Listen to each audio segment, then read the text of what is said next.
Now it's time. Sound the trumpets. Release the doves. Game 7 tonight. Oh, yeah. The quest for Lord Stanley's Cup. Cullen, you are a hockey guy to your core.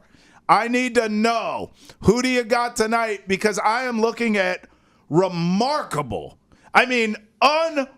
unbelievable, otherworldly numbers on this stuff. The Oilers have come back from down 3-0 in a series of forced Game 7, we know. In NHL history, Cullen, over 200 times a team has been down 3-0 in the best of 7. 10 times a team has forced a Game 7, including the Oilers here, right? Of those 10, only 4 have made a team. Only 4 times have a team won that Game 7. The 2014 Kings, 2010 Flyers, who it was against the Bruins. Sorry. 75 Islanders, 1942 Wayback Machine, Maple Leafs. Cullen, get this. Toronto's the only team in the major North American sports leagues to complete a 3-0 comeback to win a championship series. I mean, this is remarkable stuff I just read to you. With all that being said, I mean, bro, you taking the oil? Oh, look, my initial prediction, right, if you remember back to the start of the Stanley Cups, was Panthers in 6. That looked like it was going to be Panthers in 4 a week ago. The Panthers had this thing locked down, locked and loaded 1 week ago. And then the Oilers, just a masterclass in resilience these past 3 games.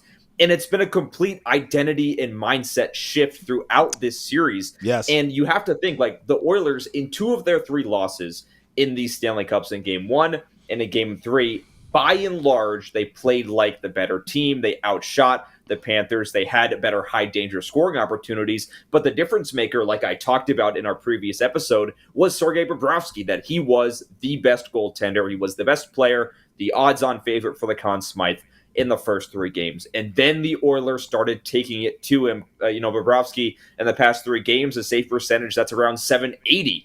And a lot of that has to do with the Oilers' offense exploiting the gaps in the Panthers' defense, either in transition, either on the power play. A big part of that is Connor McDavid being the best playoff scorer, one of the best since Wayne Gretzky's playoff runs back in the olden days.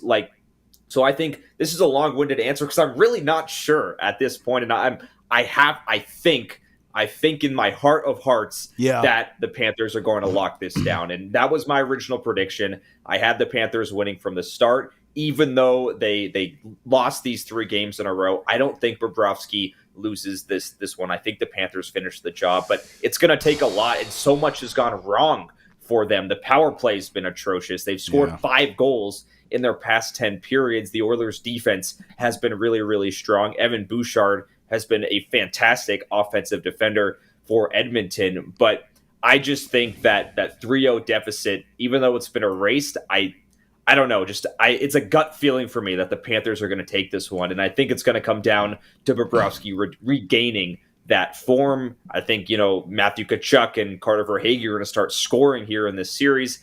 But look, at the end of the day, what a comeback by Edmonton to get to this point. They were dead and buried a week ago, and yet here they are, and that's super impressive. McDavid is steering the ship. Connor Brown and Leon Draisaitl doing well. Also, I mentioned Bouchard and Stuart Skinner, to his credit. The past 3 games, he's given up just 5 total goals, save percentage around .930 total in those games. He has really retaken the reins at this position from Sergei Bobrovsky. So this is a long-winded answer, and I'm really kind of going back and forth myself, but the gut feeling is that the Panthers take this one and they win the Cup. I'm going to tell you, as your friend, it almost sounds like you're trying to talk yourself into it. You know why? Because, look, I had the Panthers in 5 games, and both you and I both look like geniuses early on in this series. Oh, my goodness, yeah. And I was just waiting for the Panthers to close it out. Yeah, I mean, but listen, it's somewhere along the way, I almost think when it got to 6 games, before Game 6 even, I think I started changing my mind. And listen, I only say it almost sounds like you're talking yourself into it because you predicted Panthers. So I think you want to be right, and I understand that. But listen, That says a lot about your character. Me, I will flip on you. Listen, I will flip a coin. I'll be heads or tails depending on the day. And what happened, once Connor McDavid woke up, I was like, uh-oh, now we got real issues. I'm at the point, Colin, I'm going to be honest with you. I'm going to give you a statement into a question here. I just don't know now what the Panthers can do defensively. I think it's, in other words, like you've released the Kraken. Like there's no looking back now. Like Connor McDavid has been unleashed. It is on. He's a damn dragon from Game of Thrones flying around, frying your town. Like there's nothing you can do. It's over. Like the best thing you could do was keep him, contained, because once he's out, it's a wrap. I think the Oilers win this, which brings me my question. I'm deferring to you here, the hockey guy. What the hell can the Panthers do? Because listen, from where I'm sitting, I think McDavid goes out in Game 7 tonight and closes a show. I really do. I don't feel as though, I think the mental aspect of being up 3-0 and now you see yourself in a Game 7 has to just be debilitating.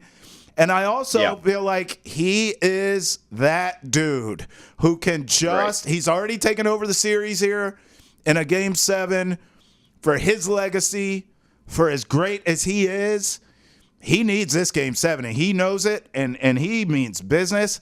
So I ask you, what can the Panthers do defensively to stop him or anyone on that damn Edmonton offense, Colin?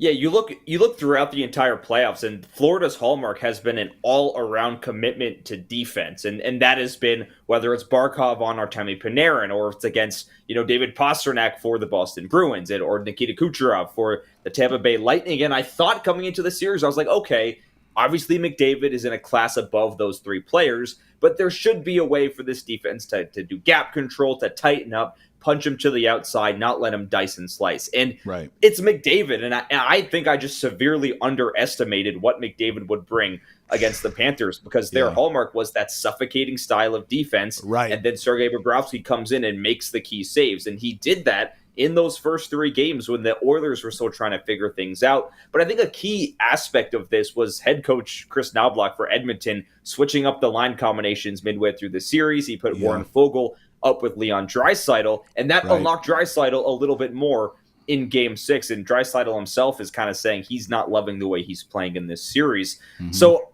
you know what? I think you're kind of right that I'm trying to talk myself out of Florida into Edmonton here, because it's so tough for a team. And I mean, look, we saw with the Celtics that they came down from down 3-0, and they ended up losing that game, obviously. So maybe that's informing my decision making. But look, at the end of the day, defensively for the Panthers, they just have to find what they were doing in the first three games. It was collapsing down on McDavid whenever he had the puck. It was, if he has the puck and he's skating, you got to get physical with him, and you can't just let him just dice around. And Sam Bennett and Matty Tkachuk are guys that can do that. But McDavid is just so fast. He's so quick. He's so deceptive with his edge work and with his movements, even when he has three players around him. That's what makes McDavid so special.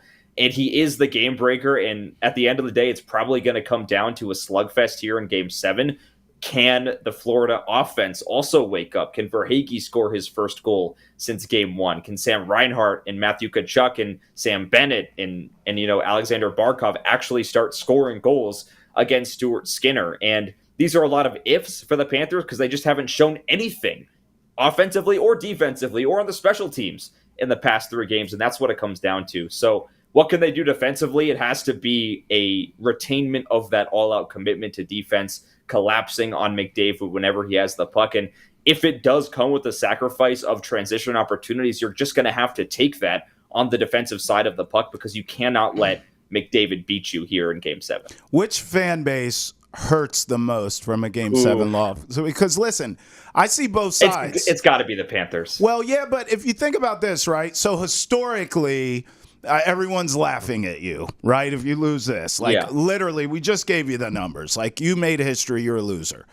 But I also, if the Oil lose it, boy, those fans really have to be crushed because, man, you brought us all this way just to lose in 7. I mean, I guess, maybe there's a slight moral victory in that, hey, you guys fought hard and got it to 7, right? But if I'm a fan there, I feel like I'd be crushed equally if they lose in 7. You brought me all this way and brought me hope that we could get this done, Cullen.